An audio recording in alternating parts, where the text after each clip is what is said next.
Zavoli gde živiš. Jela.rs.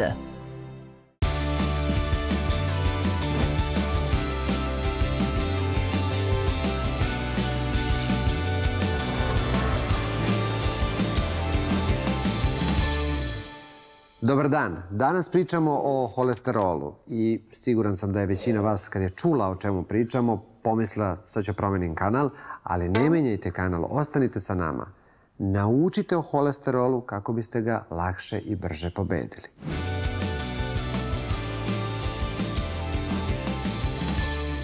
Ukoliko imate visok holesterol, može li vam činija ovsenih pahuljica pomoći za snižavanje nivoa holesterola?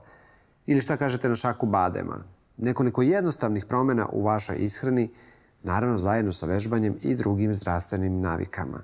To je ono što vam može pomoći u snižavanju holesterola. Ali hajde da naučimo još nešto. Holesterol je masnoća koja se normalno nalazi u organizmu i ima veoma važno mesto u njegovom funkcionisanju. On nije isključivo štetan, već u organizmu igra važnu, pozitivnu ulogu. Sastavni je deo ćelijske membrane, sastavni je deo muških i ženskih seksualnih hormona, hormona nadbubrežne žlezde, vitamina D. On je i polazno jedinjenje za sintezu žučnih kiselina koje učestvuju u varenju hrane.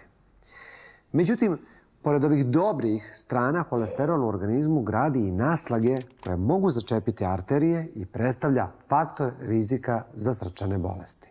Nivo holesterola u krvi nije regulisan isključivo načinom ishrane, već je i genetskom predispozicijom. Naime, 60% holesterola se stvara u organizmu, odnosno proizvodi ga jetra. Preostali deo se unosi putem namirnica životinjskog porekla, kao što su žumance jajeta, puter, mleko, mlečni proizvodi i meso, naročito ona kožica kod živinskog mesa. Tome doprinose i mesne prerađevine. Iako margarin ne sadrži holesterol, a proizvođači stavljaju izjave bez holesterola, ipak znajte da transmasne kiseline iz margarina uzrokuju povećanje holesterola u krvi i jedite ga u malim količinama. Vrlo često čujemo da holesterol može biti dobar i to je onaj HDL holesterol ili loš LDL. Da bi pomogla transport holesterola kroz organizam, naša jetra proizvodi i lipoproteine. I oni transportuju, prevoze holesterol i trigliceride kroz krvotok. Dva glavna oblika lipoproteina su lipoprotein niske gustine, to je ovaj loši LDL, i ono što zovemo loš holesterol, i lipoprotein visoke gustine HDL, odnosno ovaj koji zovemo dobar holesterol. Čestice lošeg holesterola se lepe za zidove krvnih sudova, čineći ih tvrdim, krtim i suženim. Dok dobar holesterol, on štiti arterije tako što sakuplja loš holesterol i zatim ga odvodi do jetre radi njegovog izlučivanja.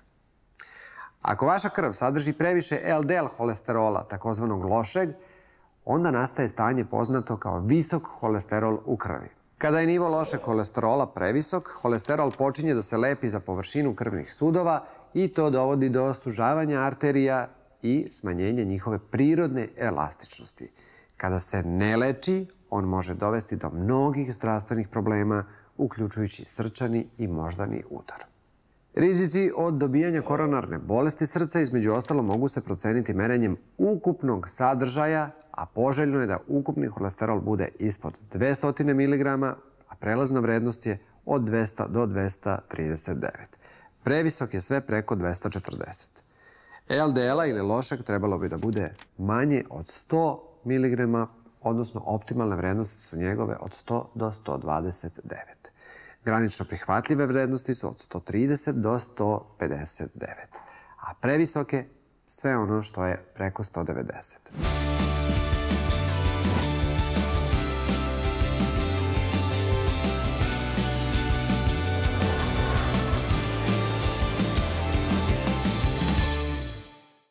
Zavoli gde živiš. Jela.rs.